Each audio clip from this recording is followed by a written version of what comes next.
Had a cassette deck come in that was purchased off of the marketplace, and according to the guy that bought it, all the belts have been changed, but it has excessive flutter, so he wanted me to take a look and see if we can improve on things. So let's check it out. Got an Aiwa deck, Aiwa, however you pronounce it. This one's an AD F370. This one was brought in by a local that picked it up on Facebook Marketplace. He was told that it was restored, that all the belts had been changed in it and everything, but as you will hear, he says it has very high wow and flutter.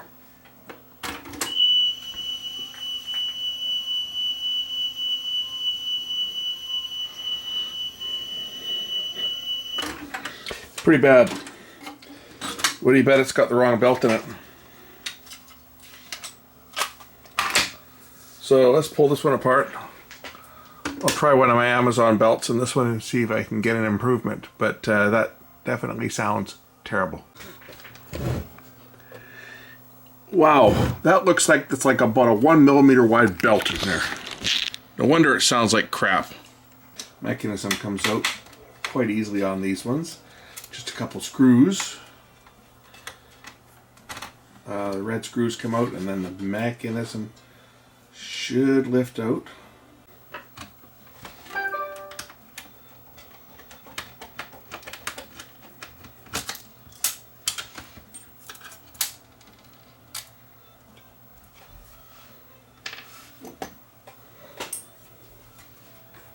So 4 screws and the tape deck lifts right out on these ones. They're really quite easy to service. Unplug a plug on the top, and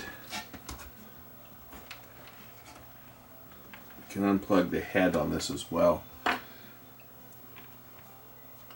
over here.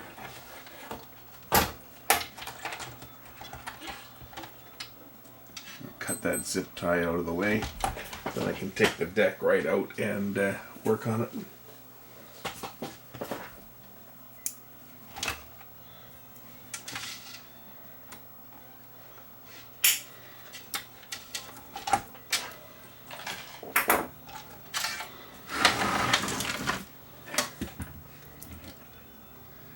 Yeah, that's a really thin belt. That's a really thin belt on this one. Well, that would explain why it sounds like absolute crap.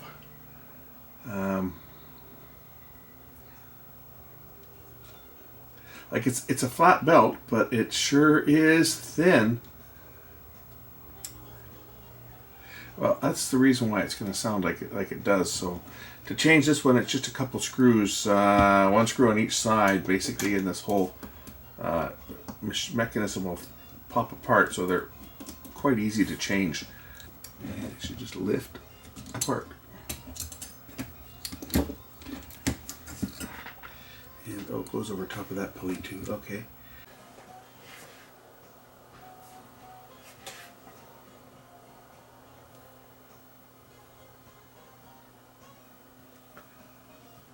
But it goes around.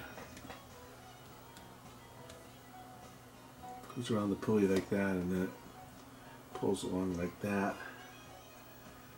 And that might be okay.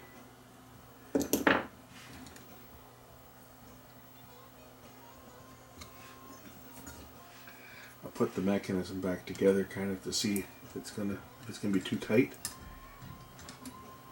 So just kind of line up the mechanism, and then I'll drop the pulley over the belt. Because the belt it goes up here, right? Okay, I think that might be okay.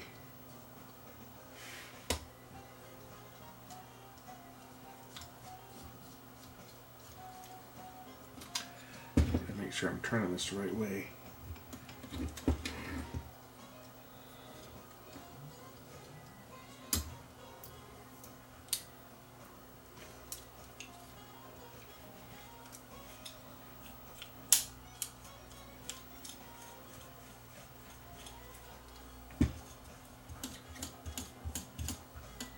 Okay, that belt looks a little better.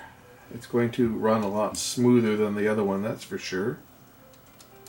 and I think we'll get this thing sounding half decent. Let's start putting it back together.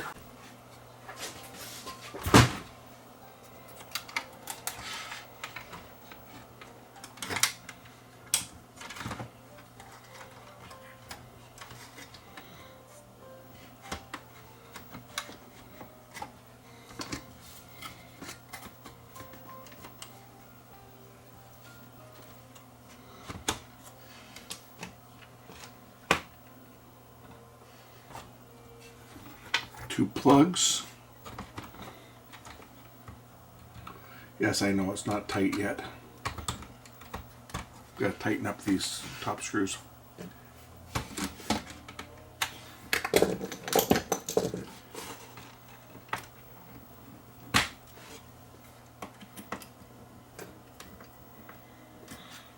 All right, now let's try it out and see if I've made any improvement.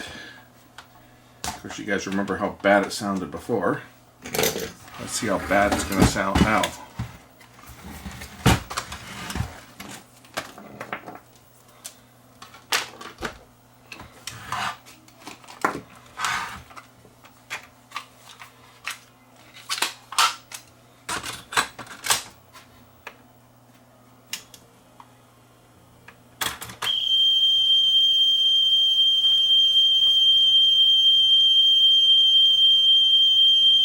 I don't know that it's made any difference. It might just be a crappy tape deck. So I'll clean the pinch roller and capstan.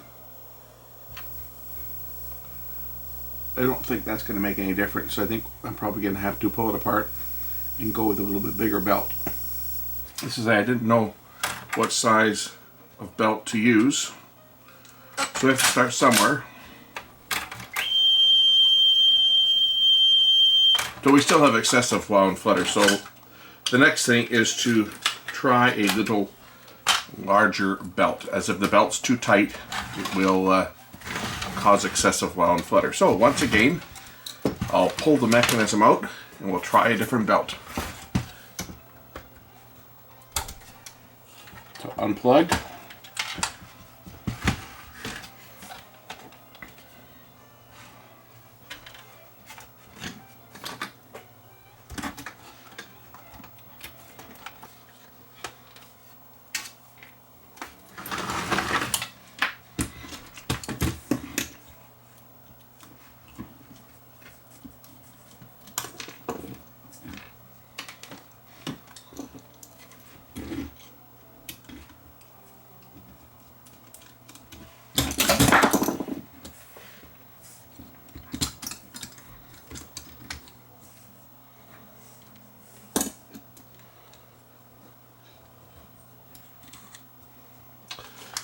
So let's look for a belt that's a little bit bigger. Try this one. This is just a little bit bigger than the last one.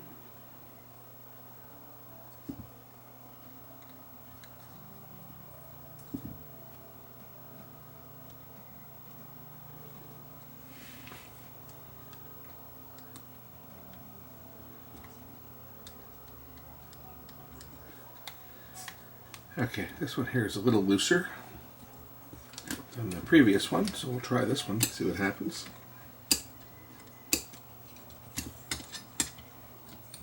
Okay, I went one size bigger again. This is probably as good as it's going to get with this deck.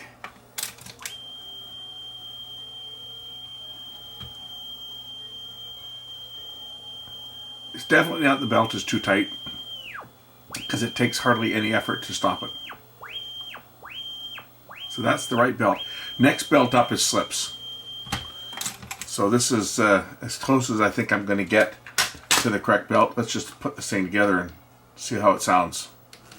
I did find myself actually listening to a cassette yesterday or the day before. I found a box full of tapes that I had recorded back in the 80s, and I was spinning records with a mixer. I had a couple turntables. I had two turntables set up. SLM1 was one, and the other one was a, I don't know whether, I think it was a Sony, but it was a direct drive. I forget the model number.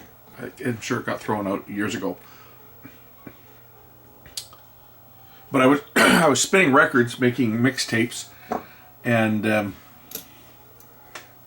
2 CD players and and 2 turntables, and I was making mixtapes. And I just happened to find a box full of tapes. I thought, oh, let's take a listen to one of these. And I was playing them on my system yesterday or a day before, and I kept reminding myself why I stopped using cassettes. I couldn't get over how bad they sounded compared to what I'm used to listening to now, which is, you know, pretty much all CDs and digital files and so forth.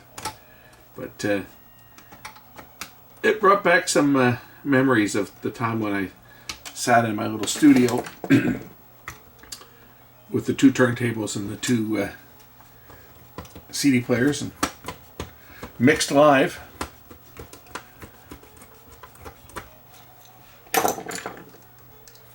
Get the records out, cue them up, turn them back half a turn to cue them up so that they're ready to go, and open the mix channel and hit the start button on the turntable.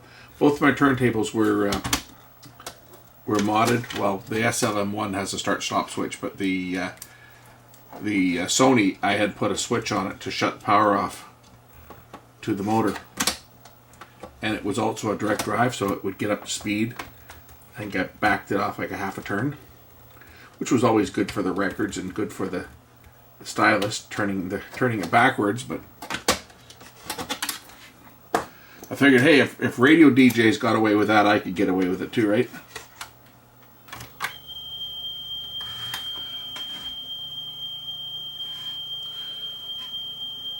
Well, it's not great. It's better than it was, that's for sure.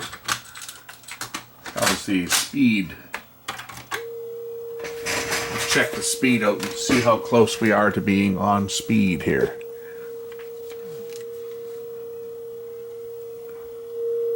A little bit high. Well, we can adjust that.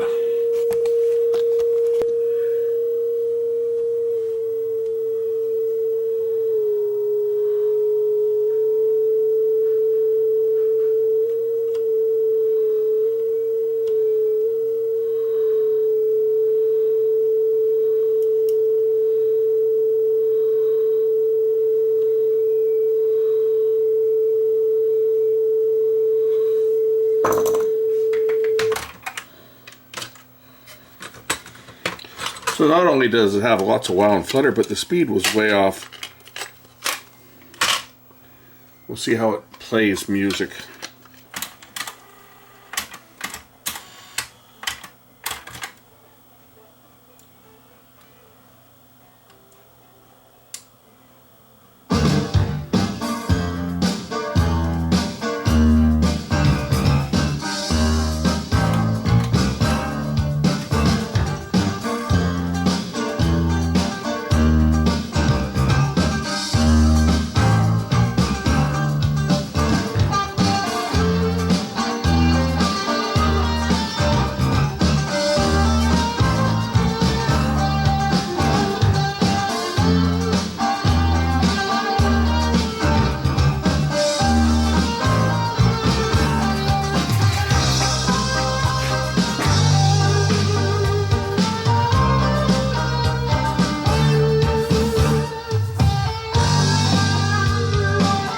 Well, I think that's as good as this is going to be.